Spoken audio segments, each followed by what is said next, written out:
I was talking to someone today and they were asking me the details about a couple that we both know who aren't together anymore. And I had a realization, which isn't anything novel probably for most people, but for me it was very clear on this point in a way that I guess it hadn't been before. And that was, first of all, I don't want to get involved in gossip, but the most important thing is I don't have all the details. I haven't talked to both people. I only have one perspective, which is not half of the story. It's not just that between two people there's two perspectives. There's two perspectives plus the truth, which is usually, especially in relationship conflict, a combination of both people's perspectives, and then a lot of things that both of them either purposely overlook or simply leave out or subconsciously just miss or consciously miss. And so that doesn't become part of their story. But the truth is more than likely somewhere closer to the middle than it is to one side or the other. Not always, obviously, but I think it's a good general rule to follow when discussing other people's lives. And there's the quote that I really love. It's not a quote, but just the idea that small people talk about other people, average people talk about places and events and things, and exceptional people talk about ideas. And I want to be someone who is exceptional. I want to talk about ideas that can change the world and actions that we can take to move towards the culmination of those ideas that can change the world, the creation of those ideas, building those things. And so talking about other people and their problems is not something that, one, I even want to get involved in, but two, it doesn't do justice to the truth, because I don't have half the picture.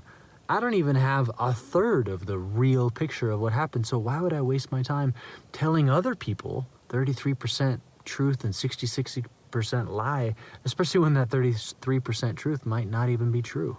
It's just one person's perspective of what happened. It's better to just not even get involved and leave it at, well, two people had problems, they're no longer together, and that's it. That's what I know, and that's really all that matters in understanding the story, right? So, focus on ideas that can change the world. Focus on how to bring more positivity and constructivity to the world, and leave the gossip behind. It's pointless. It doesn't build anyone up. It doesn't edify. It doesn't bring value to your life. And more than likely, it's going to be poison for whoever you're talking to about those other people behind their back, because you don't know the reality of what actually happened, and you never will, because it's impossible unless you actually were there to understand the entirety of their relationship and the roots of the conflict and where it all came from and what happened.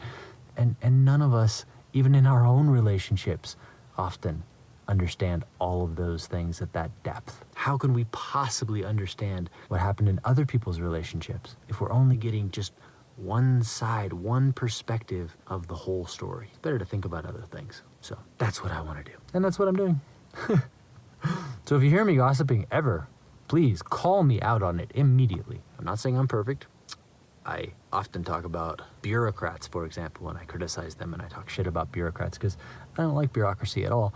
And so sometimes I will have something happen and it's my perspective and I'm recounting the story, and you know what? That's not really fair to that individual either, because I'm judging someone because of their position, because of their actions probably, but I'm also judging them, unfortunately, on a deeper level that I shouldn't be. And so even if I'm bitching about bureaucrats, call me out on it. I don't want to gossip. I want to focus on positive, big ideas that can change the world.